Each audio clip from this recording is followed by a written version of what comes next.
Good morning everyone. जैसा कि last class में हमने प्रेजेंट परफेक्ट टेंस के बारे में देखा था, उसके यूजेस भी हमने देख लिए थे।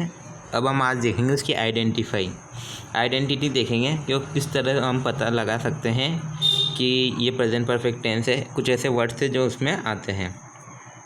Through this tense we get perceptions of present and for that we use words like, यानी कि इस काल के माध्यम से हम वर्तमान की धारणा प्राप्त करते हैं। यानी कि ये जो टेंस है, इससे हमें वर्तमान के बारे में पता चलता है कि कोई भी जो बात करी जा रही है, जो भी वर्क कम हो रहा है, वो वर्तमान में हो रहा है। और यहाँ जो कुछ वर्ड्स दिए गए हैं ये इस टेंस में आते हैं। इस टेंस के जहाँ सेंटेंस होते हैं उसमें कौन कौन से वर्ड्स है वो है already, just now, recently, so far, lately, yet, this week, month, year, etc। ये वर्ड्स आपको इस सेंटेंस में मिल जाएंगे। उसके बाद यहाँ पे कुछ एग्जाम्पल दिए गए हैं। फर्स्ट एग्जाम्पल है he has saved 200 this week, यानी कि उन्होंने इस सप्ताह 200 रुपये की बचत की, या उसने इस सप्ताह 200 रुपये की बचत की। उसके बाद सेकंड यहाँ है my sister has not goat up yet, यानी कि मेरी बहन अभी तक नहीं उठी है। थर्ड एग्जांपल यहाँ दिया है have you seen my mother lately, यानी कि क्या आपने मेरी माँ को हाल ही में देखा है। फोर्थ एग्जांपल ही has not come so far, यानी कि वह अभी तक नहीं आया है। तो जैसा कि हमने यहाँ देखा था कि ये जो वर्ड्स दिए गए हैं इसमें हमें वीक आ गया, या वीक हमने देखा था। उसके बाद इस सेकंड एग्जांपल में हमें येट मिल गया, थर्ड में हमें लेटली मिल गया, और फोर्थ में हमें सो फार मिल गया। तो ये जो वर्ड्स दिए गए हैं, इस अगर प्रेजेंट परफेक्ट टेंस होगा तो ये वर्ड्स आपको दिख जाएंगे। एक और बात यहाँ लिखी गई है yet and so far are used in negative sentence only. Yet और सो फार का यूज़ ओनली नेगेटिव सेंटेंस में किया जाता है, नकारात्मक वाक्य में किया जाता है। आगे बढ़ते हैं हम। अब हमारे नेक्स्ट टाइप है टेंस की प्रेजेंट परफेक्ट कंटिन्यूअस टेंस, यानी कि कार्य कंप्लीट हो जाता है, चलता रहता है और पूर्ण भी हो जाता है आगे जाके। उसके बारे में पढ़ेंगे हम। परफेक्ट भी है और कंटिन्यूअस भी है। ये देखते हैं इसमें क्या होता है। इसका फॉर्मेशन दिया गया है, फर्स्ट टाइप बताई गई है। फर्स्ट क्या है, in this sentence have been plus verb की first form plus ING is used with third person, यानी कि अगर कहीं पर थर्ड पर्सन आ जाए तो उसमें हम हैज़ बीन लगाएंगे और वर्ब की फर्स्ट फॉर्म में ING ऐड कर देंगे। ये दो चीज़ें करनी है। थर्ड पर्सन हो और सिंगुलर सब्जेक्ट होगा तब एक वचन, ठीक है।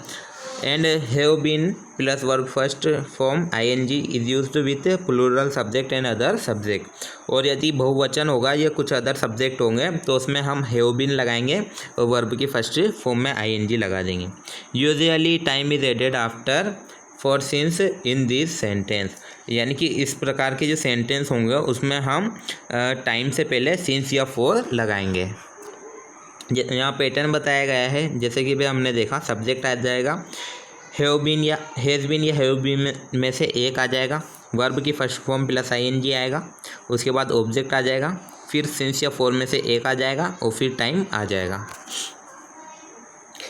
यहाँ कुछ एग्जाम्पल दिए गए हैं, हम एग्जाम्पल देखते हैं। First example I have been reading for 2 hours, यानी कि मैं 2 घंटे से पढ़ रहा हूँ। उसके बाद सेकंड एग्जांपल यहाँ दिया गया है he has been working since 3 o'clock, यानी कि वह 3 बजे से काम कर रहा है।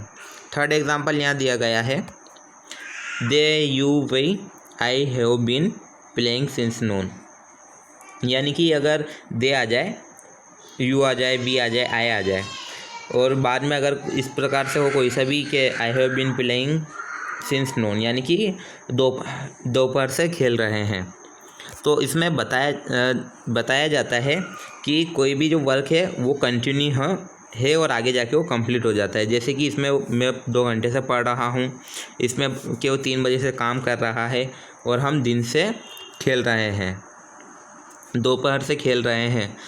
तो इस प्रकार का जो टेंस होता है उसमें टाइम भी दिया जाता है और उसमें कोई जो वर्क रहता है वो कंटिन्यू रहता है, यानी कि जारी रहता है, निरंतर चलता रहता है। आगे बढ़ते हैं, हम इसकी नेक्स्ट टाइप देखते हैं।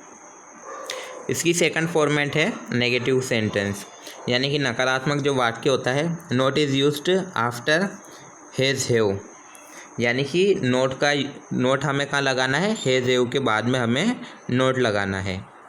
उसके बाद जैसे यहाँ कुछ एग्जांपल, पहले पैटर्न देख लेते हैं हम। पैटर्न दिया गया है, सब्जेक्ट आ जाएगा, पहले हैज़ हैव में से एक आ जाएगा, फिर नोट आएगा, फिर बीन आएगा, फिर वर्ब की फर्स्ट फॉर्म प्लस ing, फिर ऑब्जेक्ट होगा तो वो सिंस फॉर में से एक, और फिर टाइम आएगा।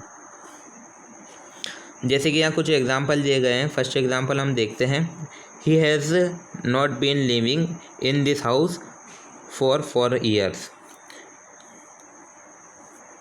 यानी कि वह 4 साल से इस घर में नहीं रह रहे हैं। उसके बाद सेकंड एग्जांपल यहाँ दिया गया है। They have not been playing since morning, वे सुबह से खेल नहीं रहे हैं। इस तरह के अगर कहीं सेंटेंस आ जाए तो वो नेगेटिव सेंटेंस कहलाएंगे, और ये प्रेजेंट परफेक्ट कंटिन्यूअस का ही सेकंड फॉर्मेट है। इसके अलावा जो थर्ड फॉर्मेट बच रहा है इंट्रोगेटिव वगैरह, वो हम नेक्स्ट क्लास में देखेंगे।